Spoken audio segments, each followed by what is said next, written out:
মহামানবের সাগর তীরে হেথায় দাঁড়ায় দুবাহু বাড়ায় নমিনর দেবতারে উদার ছন্দে পরমানন্দে বন্দন করি তারে।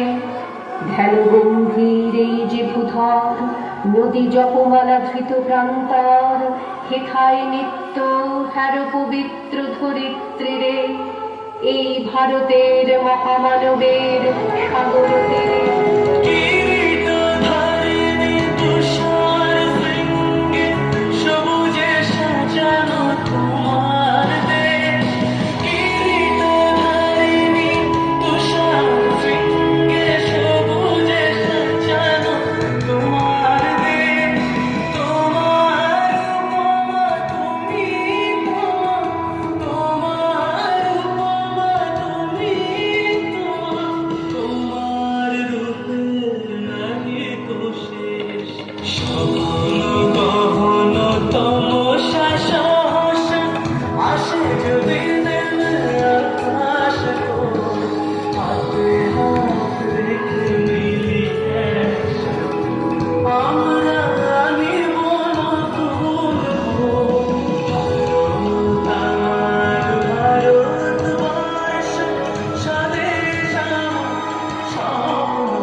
জিজ্ঞাসা তাই সত্যি কি ভাই স্বাধীন আমি তুমি?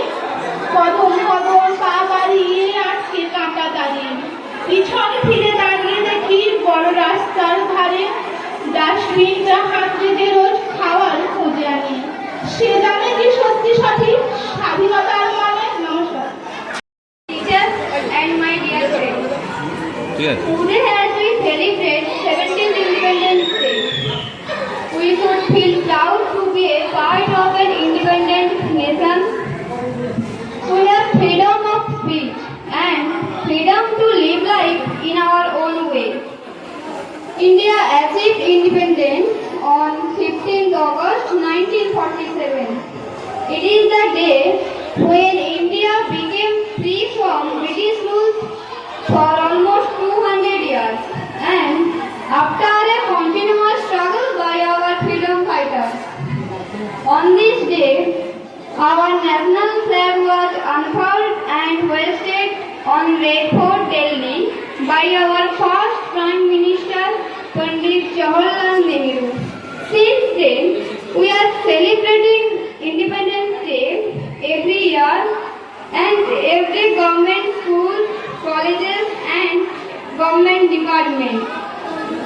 So, today this special day, let's make a pledge and make a promise to ourselves that we will always protect our country by maintaining brotherhood, helping everyone and educating ourselves. At last, I again wish you happy Independence Day and hope together we can build a wonderful nation. Thank you. जनगण मन अधिनायक जय हे